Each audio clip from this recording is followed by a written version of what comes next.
welcome back. So today in this video I am sharing how I make one of my favorite tropical 420 bonnets. I hope you guys enjoy. Stay tuned.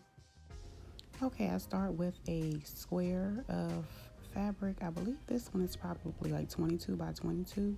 I fold it in half once, I fold it again, and as you can see I use my stencil to sit at the corner fold, and I'm going to cut it on the outer side that's open. That way, you know, we got a nice circle here, okay? Then I already had a piece that was cut out for my liner, and I'm going to join the good sides together. As you can see, the satin side that's shiny is going to match the front side of the bonnet with the vibrant colors, okay? Then I take it and I start clipping it to hold it in place.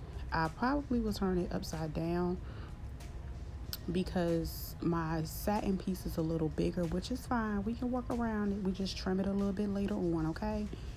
So everything is laid out and clipped together.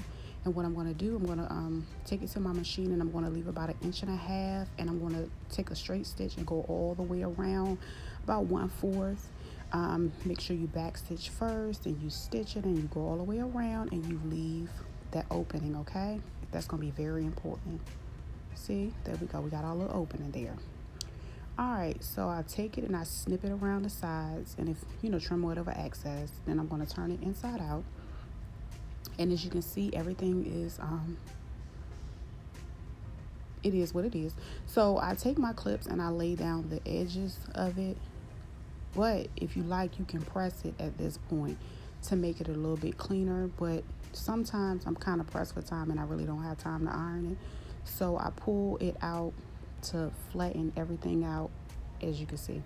So now I'm going to do a zigzag stitch around the outside, because this method is a little bit different, and then I leave about 1/4 inch and do it again. So as you can see, I have 2 lines this time to do this bonnet, and I cut out a piece of elastic at 20 inches for average fit, and I use my little tool here by threading the elastic on one side, and then I pin the other side to my garment, holding it there, bam, and then we're going to shimmy this thing all the way through, right?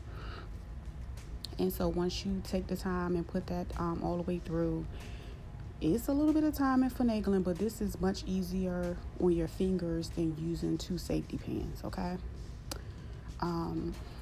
Yeah, so then I'm going to overlap these and I'm going to do a zigzag stitch about a few times across it to secure it. As you can see, it's inside there, and my next step is to close the bonnet out, and I'm going to take my basically turn my fabric inwards and sandwich it together to clean up the edges. And so for that part right there, I'm going to use a straight stitch to go across there, and if I have any other stitching, this is the time I'm going to go ahead and stitch it up and pull it together, okay? And I'm going to do a zigzag there, and I'm going to do a straight on the edge. And there we are, it's done. If you have any excess threads, and I like to, you know, move it around to show what you know, what's going on, what she giving. But yeah, thank you guys. Check out the site, beautifulbonnetbabes.etsy.com. See you guys next time.